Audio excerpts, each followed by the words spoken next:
উত্তরবঙ্গ আবৃত্তি সমন্বয় পরিষদ মালদা ও দুই দিনাজপুর শাখার উদ্যোগে রবিবার রায়গঞ্জের বাণিজ্য ভবনে অনুষ্ঠিত হল রবীন্দ্র নজরুল শ্রদ্ধাঞ্জলি ও পুরস্কার বিতরণী অনুষ্ঠান। দিনভর সাংস্কৃতিক আবহে মুখরিত ছিল অনুষ্ঠান প্রাঙ্গণ। অনুষ্ঠানে রবীন্দ্রনাথ ঠাকুর ও কাজী নজরুল ইসলামের সাহিত্য, জীবন দর্শন এবং সৃষ্টিকর্ম নিয়ে আলোচনা করা হয়। পাশাপাশি কবিতা আবৃত্তি, প্রেমের কবিতা, রহস্যময় কবিতা পরিবেশন এবং বিশিষ্ট কবিদের জীবন ও সাহিত্য চর্চা নিয়ে আলোকপাত করা হয়। সারাদিন ধরে চলে নৃত্য, সঙ্গীত ও বিভিন্ন সাংস্কৃতিক পরিবেশনা। অনুষ্ঠানে উপস্থিত ছিলেন রায়গঞ্জ মার্চেন্ট অ্যাসোসিয়েশনের কমার্সের সাধারণ সম্পাদক অতনু বন্ধু লাহিড়ী, বিশিষ্ট শিক্ষাবিদ সুকুমার বারুই, হিস্টোরিক্যাল সোসাইটির সম্পাদক সোমনাথ সিং, বহু সাহিত্যপ্রেমী ও সংস্কৃতি প্রেমী মানুষেরা। সংগঠনের পক্ষ থেকে জানানো হয়, গত এপ্রিল থেকে মে মাস পর্যন্ত অনলাইনে আয়োজিত রবীন্দ্র কবিতা আবৃত্তি প্রতিযোগিতায় মালদা, উত্তর দিনাজপুর ও দক্ষিণ দিনাজপুর এই তিন জেলা মিলিয়ে মোট 73 জন প্রতিযোগী অংশগ্রহণ করেন। এদিন তাদের হাতে পুরস্কার ও সম্মাননা তুলে দেওয়া হয়। উত্তরবঙ্গ আবৃত্তি সমন্বয় পরিষদের কেন্দ্রীয় কমিটির সদস্য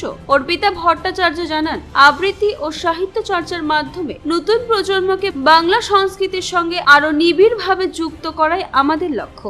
সংগঠনটি আজ তৃতীয় বর্ষে পদার্পণ করেছে। আগামী দিনেও বৃহত্তর পরিসরে এমন সাংস্কৃতিক কর্মকাণ্ড চালিয়ে যাওয়ার পরিকল্পনা রয়েছে। তিনি আরো বলেন, রবীন্দ্র নজরুলের আদর্শ ও সাহিত্যকে মানুষের কাছে পৌঁছে দিতে এবং আবৃত্তি চর্চাকে জনপ্রিয় করে তুলতে পরিষদ নিরন্তর কাজ করে চলেছে। ম্যাডাম, কি নাম আপনার? আমার নাম অর্পিতা ভট্টাচার্য। সংগঠনের কি দায়িত্বে আছেন? আমি সংগঠনের কেন্দ্রীয় কমিটির একজন সদস্যা। আজকে কি কর্মসূচি আপনাদের? আমাদের উত্তরবঙ্গ আবৃত্তি সমন্বয় পরিষদ উত্তরবঙ্গের বিভিন্ন জেলাগুলি নিয়ে সংগঠিত। তো আমাদের এখানে যে মালদা এবং দিনাজপুর, দুই দিনাজপুর মিলে আমাদের রবীন্দ্র কবিতা আবৃত্তি প্রতিযোগিতা এবং রবীন্দ্র নজরুল স্মরণ একটি অনুষ্ঠান হয়, সেটি আমাদের হচ্ছে। এখানে পুরস্কার বিতরণী এবং একটি আবৃত্তির সাংস্কৃতিক একটি পরিমণ্ডল আমরা তৈরি করেছি। এখানে কখন শুরু হয়েছে? আমাদের বেলা 11টার সময় শুরু হয়েছে। বলছি যে এর উদ্দেশ্যটা যদি একটু বলেন।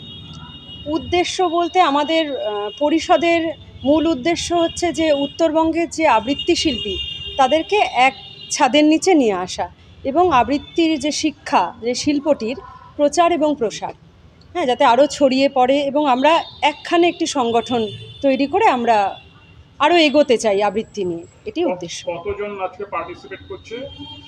আমাদের মোটামুটি আজকে তো আমাদের যারা প্রথম থেকে পঞ্চম হয়েছিল বিভিন্ন বিভাগে তাদের পুরস্কার দেওয়া হবে। এছাড়া আমাদের যে সংগঠনের সদস্যরা আছেন তারা অংশগ্রহণ করছেন। কবে হয়েছিল আপনাদের এই প্রতিযোগিতা? আমাদের এপ্রিল মে মাস জুড়ে অনলাইন প্রতিযোগিতাটি হয়েছিল।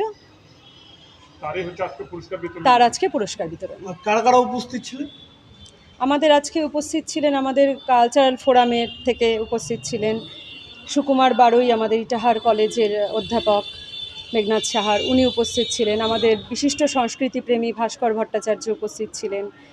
এছাড়া আমাদের মার্চেন্ট অ্যাসোসিয়েশনের তরফ থেকে আমাদের অতনু বন্ধু লাহিড়ী উপস্থিত ছিলেন, বিশিষ্টজনেরা উপস্থিত ছিলেন। রায়গঞ্জ থেকে রামকৃষ্ণ দাসের রিপোর্ট, কুলিক নিউজ।